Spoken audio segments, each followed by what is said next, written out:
kita bersyukur kepada Tuhan karena saat ini kita diberikan lagi hidup oleh Tuhan dan kesempatan di dalam hidup ini untuk mendengarkan dan membaca firman Allah. Namun sebelumnya mari kita minta pertolongan daripada Tuhan. Mari berdoa. Tuhan Yesus, kami bersyukur untuk anugerah yang Engkau berikan saat ini. Kami akan membaca dan merenungkan firman-Mu. Kami mohon pertolongan Roh Kudus sehingga kami boleh mengerti firman Tuhan yang akan kami baca menjadi berkat dalam kehidupan kami. Dengarkan doa kami, dalam nama Yesus kami berdoa dan bersyukur. Amin. Saudara, bagian pembacaan kita saat ini terambil di dalam Matius pasal yang ke-16 ayat yang ke-6 demikian. Yesus berkata kepada mereka, "Berjaga-jagalah dan waspadalah terhadap ragi orang Farisi dan Saduki." Saudara, dalam pembacaan ini kita melihat bagaimana para murid diingatkan untuk mereka berjaga-jaga dan waspada. Dalam hal apa mereka harus berjaga-jaga dan waspada? Terhadap ragi orang Farisi dan Saduki. Saudara, waktu para murid mendengar kata ragi, mereka berpikir bahwa Tuhan Yesus sedang menyindir mereka oleh karena mereka tidak membawa roti. Saat itu Tuhan Yesus menegur mereka dengan keras dengan mengatakan bahwa mereka kurang percaya. Karena yang dimaksudkan oleh Yesus bukan roti, tetapi adalah ajaran orang Farisi dan Saduki. Saudara, mengapa Tuhan Yesus memakai analogi ragi terhadap ajaran orang Farisi dan Saduki? Oleh karena kerja ragi itu tidak dapat dilihat dengan kasat mata, jadi dia menyusup dan hanya terlihat pada perubahan adonan terjadi pengembangan. Saudara, orang Farisi dan Saduki sangat menentang dan melawan setiap penyampaian pengajaran daripada Tuhan Yesus dan mereka menolak Yesus sebagai Mesias. Ajaran orang Farisi dan orang Saduki dapat saja memberikan pengaruh buruk dan merusak para murid. Karena itu mereka diingatkan dan diajak untuk berjaga-jaga dan waspada. Saudara, firman Tuhan ini juga mengajak kita untuk waspada dan berjaga-jaga.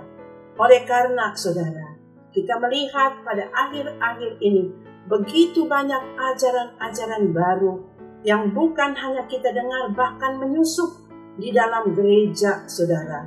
Di dalam ajaran-ajaran itu, bahkan di media sosial pun, saudara, itu disebarluaskan.